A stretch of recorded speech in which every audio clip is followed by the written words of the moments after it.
Hello students. तो आज हम अपने एपी में नेक्स्ट उसका सम निकालना सीखेंगे। ठीक है। किसी समांतर श्रेणी में यदि हमें योगफल निकालना हो तो उसे कैसे निकालेंगे। ठीक है। तो इसके लिए अभी तक आपने एपी में ए एन निकालना सीख लिया था, यानी कि अंतिम पद। ठीक है। और उसमें कितने नंबर होंगे किसी एपी में, यहाँ पर कितने डिजिट्स होंगे या टोटल, वो आपने निकालना सीख लिया था। आज हम पढ़ेंगे जो डिजिट्स यहाँ पे निकलते हैं उसका सम, यानी कि एस एन। ठीक है। उन सब का योगफल कैसे निकालें। मान लीजिए यहाँ पे लिखा है 2, 4, 6, ऐसे करते करते आपको संख्याएं दी है, काफी आगे तक दे रखी है मान लीजिए। ठीक है। मान लीजिए यहाँ 100 तक दे रखा है। तो अब आप इन्हें कैसे निकालेंगे, इसका योगफल सबको प्लस करने बैठेंगे क्या। तो उसको निकालने के लिए आपने फॉर्मूला तो पहले देख लिया था, उसी को आज हम इस्तेमाल करेंगे। n/2 2a plus n-1 into D. एक तो ये होता है, और अगर आपको अंतिम पद ऑलरेडी वहां पर गिवन हो, यानी कि an लास्ट टर्म गिवन होगा, तो फिर ये फॉर्मूला ऐसे हो जाता है a प्लस एल, एल यानी कि an, आप इसकी जगह an भी लिख सकते हैं। ठीक है। तो ये होता है इसका दूसरा फॉर्मूला अगर an गिवन हो। ठीक है। इस तरह से निकालेंगे। तो इसका यूज करके हम एक क्वेश्चन करेंगे। तो ये रहा हमारा क्वेश्चन, जिसमें हमें बेसिकली क्या करना है। हमें यहाँ पर a दिया है, d दिया है, और निकालना क्या है हमें, एस एन। ठीक है। और ए एन भी दिया है। तो अब इसका यूज करते हैं। पहले तो हम इस ए एन की हेल्प से एन निकाल देते हैं। ठीक है। सिंपल फॉर्मूला, ए एन का फॉर्मूला हम सबको पता है। क्या होता है ए एन का formula, A N equals to A plus n-1 into D. यहाँ पर ए क्या है, 5, तो आप 5 भर देंगे। एन हमें पता नहीं है, डी हमें पता है 3 है, यहाँ पर ए एन हमें गिवन है 50। ठीक है। तो यहाँ से हम ये एन निकाल सकते हैं। आपको आता है, यहाँ 5 जमा हो रहा है, दूसरी साइड जाके माइनस हो जाएगा। तो n-1 into 3 as it is रहा, 50 - 5 कर लिया, ये इधर ले गया, और इसको मैंने इधर ऐसे करके लिख दिया। ठीक है। इससे फर्क नहीं पड़ना चाहिए अब। तो n-1 इंटू 3 मैंने एज इट इज रखा, और यहाँ पे जैसे ही मैंने 50 से 5 माइनस किया, हमें 45 मिल गया। n-1 एज इट इज, 45 भी यहाँ ऐसे ही रहा, ये 3 अपॉन में आ गया। 3 × 1 = 3 हो गया, 1 उतर गया, 15, 3 × 5 = 15, तो n-1 आ गया आपका 15। तो n इक्वल्स टू 15 + 1, n आ गया आपके पास 16। ठीक है। अब बारी आती है एस एन निकालने की। एस एन निकाल लेते हैं। तो एस एन निकालने का फॉर्मूला हमने अभी अभी सीखा, कौन सा वाला करेंगे हम, जिसमें अंतिम पद गिवन है ना हमें 50, तो उस वाला निकाल लेते हैं। n/2 a जमा ए एन, यानी कि अंतिम पद। ठीक है। तो n क्या आया हमारे पास 16, ये 2 नीचे ऐसे का ऐसा, ए क्या है हमारे पास 5, और ए एन क्या है ये 50। तो इसको भर देते हैं। तो ये बाहर देखें तो कट गया, 2 × 8 = 16 हो गया। यहाँ पर अंदर क्या आ गया, 55। अब कर लेंगे मल्टीप्लाई। ठीक है। इसी के साथ हमारा एस एन आ गया है। ऐसे निकालते हैं एस एन। ठीक है। अब नेक्स्ट क्वेश्चन देखते हैं इसी की तरह। अब नेक्स्ट क्वेश्चन हमारा ये रहा, इसमें हमें एक एपी दिया हुआ है और पूछा है कि कितने वहां पर पद लेने पड़ेंगे ताकि योगफल आपका 636 आ गया है। ठीक है। यहाँ पर हमें योगफल पहले से दिया है, यानी कि एस एन आपको दे रखा है जो कि है 636, लेकिन ये कितने हैं ये पूछा है, यानी कि एन निकालना है। और इस एपी में से जो गिवन एपी है इसे लिख लेते हैं पहले हम। हमें दिया गया है, ये सब दिया गया है। ठीक है। गिवन में लिख लेंगे। एपी दिया है हमें 9, 17, 25, इस तरह से। तो यहां से हम क्या लिख देंगे, ए हमारे पास क्या है 9, और डी क्या है हमारे पास A2 - A1। A2 क्या है 17, माइनस A1 क्या है ये 9। ठीक है। तो हमारे पास आ गया 8। तो डी हमारे पास 8 आ चुका है, डी आ गया, ए आ गया, और एस एन आ गया। बाकी हमें क्या निकालना है, एन। अब ए एन का फॉर्मूला ए एन दिया ही नहीं है, तो डायरेक्ट हम एस एन वाला लगा लेते हैं, दूसरा वाला जिसमें ए एन की जरूरत नहीं है। एस एन n/2, ये आपको लर्न करना पड़ेगा। ठीक है। 2a plus n-1 into D, easy formula है, प्रैक्टिस कीजिए आ जाएगा। एन हमें निकालना है, तो एन एज इट इज, 2 भी एज इट इज। यहाँ पर जो 2 है ये, और ए क्या दिया है हमें 9 प्लस n-1, डी क्या दिया है ये 8, और एस एन क्या दिया है 636। ठीक है। अब यहाँ देखते हैं n/2 एज इट इज, ये हो गया 18। यहाँ देखें तो इसे भी ऐसे ही रहने दो, कुछ होने वाला है अभी देखिए। यहाँ अब इन दोनों में से ना मैं कॉमन निकाल दूंगी चीजें। ठीक है। n/2 एज इट इज, 18 है, यहाँ 8 है, और ये 8 और n-1 एक ही टीम में है। ठीक है। ये एक टीम है, ये एक टीम है, ये एक टर्म है, ये एक टर्म है, क्योंकि मल्टीप्लाई हो रहा है तो ये एक ही टर्म है। ठीक है। तो इसमें से कॉमन और इसमें से कॉमन निकालते हैं, दोनों 2 के टेबल में आते हैं। ठीक है। तो 2 मैंने बाहर निकाल दिया, और 2 के टेबल में 18 किससे आता है? 9 से, और 2 के टेबल में 8 किससे आता है? 4 से, और n-1 एज इट इज़। ठीक है, ऐसा मैंने इसीलिए किया क्योंकि ये 2 मुझे यहाँ कैंसिल करना था, और दूसरी बात, अगर कैंसिल नहीं हो रहा होता तो मैं इसको इधर ले जाती, फिर मुझे मल्टीप्लाई करना पड़ता, तो इससे बचने के लिए मैंने इसे ऐसे कर दिया। ठीक है, तो इससे कोई फ़र्क नहीं पड़ा, तो हमारे पास ये बच गया। अब इस 4 को मैं अंदर ले जा रही हूँ, 4n प्लस माइनस माइनस 4 1 4, ये आ गया।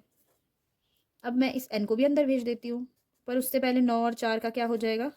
4n, 9 माइनस का 4 जमा का 5। ठीक है, ये आ गया 636। अब हमारे पास एक टर्म बनेगी, उसके बारे में बात करते हैं पहले।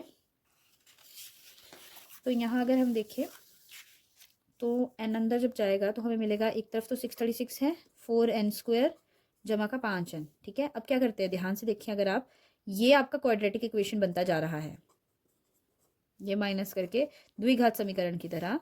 देखिए वो क्या होता है, ax² जमा bx जमा c। ठीक है, इसी की फॉर्म में देखिए, ये a ये है, x² n² से रिप्लेस हो गया है, b 5 है, x n है, और ये c आपका कॉन्स्टेंट टर्म है। तो ये मिल गया, तो यहाँ से हम फैक्टर्स निकालेंगे और हमारा काम हो जाएगा। फैक्टर्स निकालने के लिए आपको ट्रिक पता ही है, लेकिन मैं यहाँ पे दूसरे तरीके से करूँगी। मान लीजिए पेपर में ऐसा कुछ आ जाता है जब जिसके फैक्टर्स बनाने आपको नहीं आ रहे, हिंदी वाले शून्यक बनाने नहीं आ रहे हैं, तो उस केस में कैसे करेंगे? आपने दूसरा फॉर्मूला तो सीखा ही है फैक्टर्स निकालने का, हम उससे निकालेंगे। ठीक है, जैसे कि यहाँ पर a 4 है, ये b आपका 5 है, और c आपका 636 है। कैसे करते थे हम? a और c को आपस में गुणा करते थे, फिर उसके फैक्टर्स बनाते थे। ठीक है, पर यहाँ पे बहुत लंबा प्रोसीजर हो जाएगा, तो मैं आपको दूसरा तरीका भी सिखा देती हूँ, ताकि आपको जैसा पेपर में ठीक लगे आप वैसा करिएगा। ठीक है, तो हम करते थे, n निकालना है, तो n बराबर है -b plus minus b² minus 4ac। ये भी आप कर चुके हैं, यहाँ पे 2a होता है। b क्या है आपका? ये 5, देखिए इस फॉर्म में है ना, तो b 5 है, तो इसकी जगह पे मैं 5 लिख दूंगी, प्लस माइनस b क्या है? 5, 5 का स्क्वायर माइनस 4, a पे 4 है, c पे माइनस का 636 है, नीचे आपका आ गया है 2, a पे क्या है आपका? 4। ठीक है, तो माइनस का 5 एज इट इज़, ये हो गया आपका 25। ये क्या होगा आपका, करके देखते हैं ज़रा, माइनस माइनस पहले तो कर दे प्लस, ये हो गया 16, 16 गुना 636 कर लेते हैं।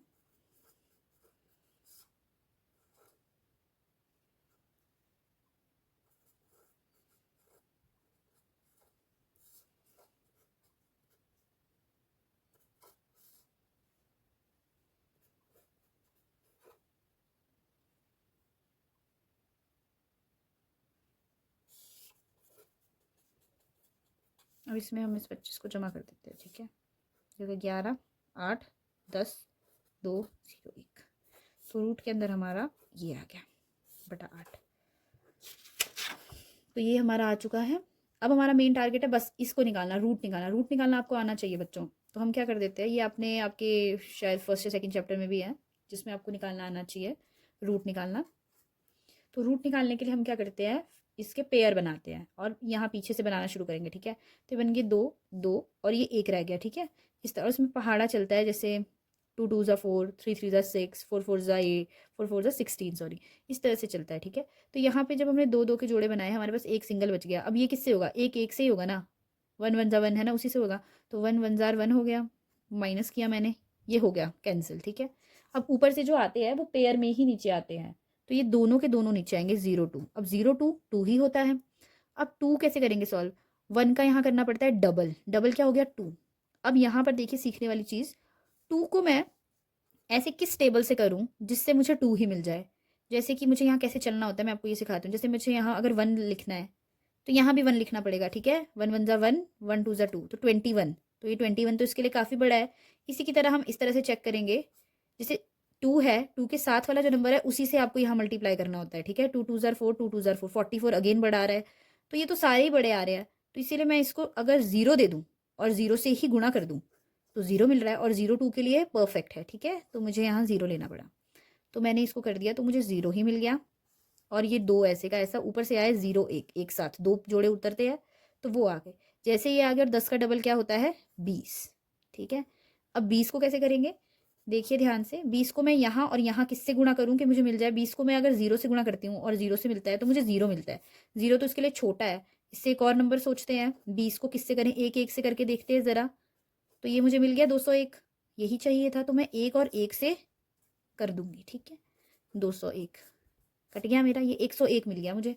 तो यहाँ पे मैं लिख दूंगी माइनस का 5 प्लस माइनस इसकी जगह पे 101 और बटा में मेरा आ जाएगा 8। ठीक है, तो इसका मतलब प्लस माइनस का मतलब ये है कि एक बार हम 5 को प्लस करेंगे और एक बार माइनस। तो एक बार मैं जमा करूंगी और एक बार मैं माइनस करूंगी। ठीक है, तो यहाँ मुझे जब मैं 5 इसमें से प्लस माइनस माइनस घटाने हैं मुझे, तो जब मैं 5 इसमें से घटाऊंगी तो मुझे 96 मिलेगा, अपॉन में 8 मिलेगा और प्लस का 96 मिलेगा क्योंकि 101 जो है वो बड़ा है और 5 का माइनस छोटा है। अब यहाँ देखो दोनों माइनस में है, तो मुझे मिल जाएगा यहाँ पे 106 विद माइनस साइन और 8। तो हम इसको नेग्लेक्ट कर देंगे, इसको रिजेक्ट कर देंगे। इसको रिजेक्ट क्यों करेंगे? क्योंकि एन क्या है हमारे पास, एक प्राकृतिक संख्या है एपी, जो कि कभी भी नेगेटिव नहीं हो सकती। ठीक है, और दूसरी बात कभी भिन्न में भी नहीं हो सकती है। ठीक है, तो ये तो कैंसिल होगी। यहाँ देखते हैं, 2 चौका 8, 2 चौके 8 हो गया, 2 अठे 16 हो गया। ठीक है, और 4 एकम 4, 4 दूनी 8, ये 12 आ गया आपका। तो एन हमारा 12 है, इससे हमने एन निकाल दिया। तो हमने क्या किया, सेम वही प्रोसीजर, फॉर्मूला डाला, सब कुछ किया। जैसे ही यहाँ इंपॉर्टेंट क्वेश्चन है गाइस ये, तो उसके बाद हमने इसको फैक्टर में बनाने की कोशिश की और देखा कि इस तो काफ़ी बड़ा आ रहा है, तो इसको हम अगर गुणा करने बैठेंगे तो टाइम लग जाएगा। तो इसीलिए हमने दूसरा वाला फॉर्मूला लगाया, उससे हम यहाँ फंस गए रूट के पास, और हमें आज रूट निकालना भी सीख लिया। और उसके बाद हमने इसको जमा और घटाव करके देखा और हमारे पास कुछ आंसर आ गया और हमारा एन जो है वो 12 आ गया। ठीक है, तो इसी तरह से हमें ये वाला प्रश्न करना है। ठीक है, मिलते हैं हमारे नेक्स्ट प्रश्न में।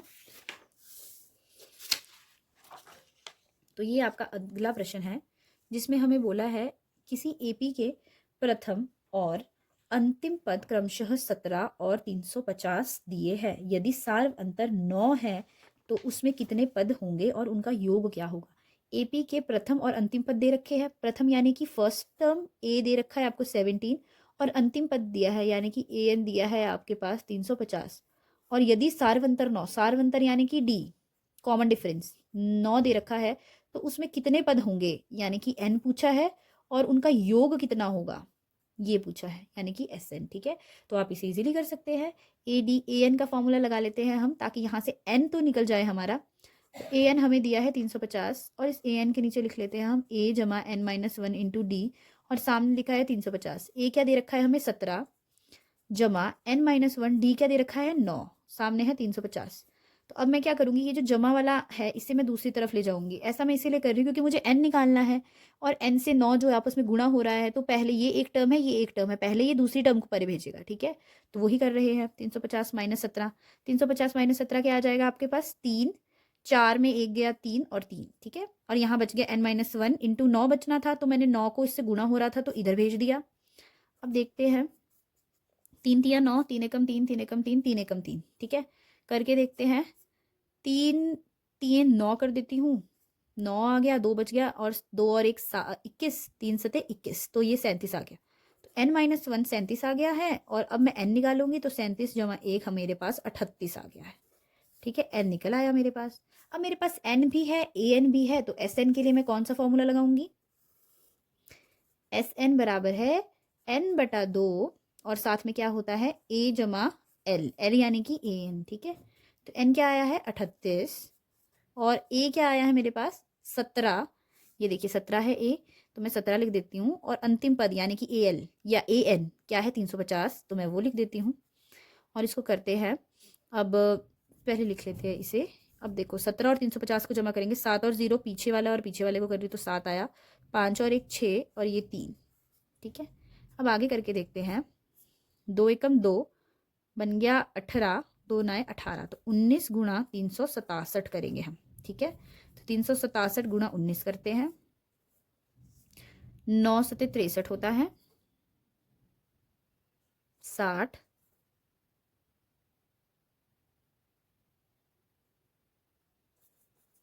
और ये आ गया आपका 7 6 3, यहाँ आ गया आपका 3 7 9, और ये आ गया आपका 6, तो आपका आ गया 6 9 7 3। ठीक है, ये आपका एस एन आ गया। ठीक है, तो इसी की तरह आप एस एन निकाल सकते हो इस तरह से।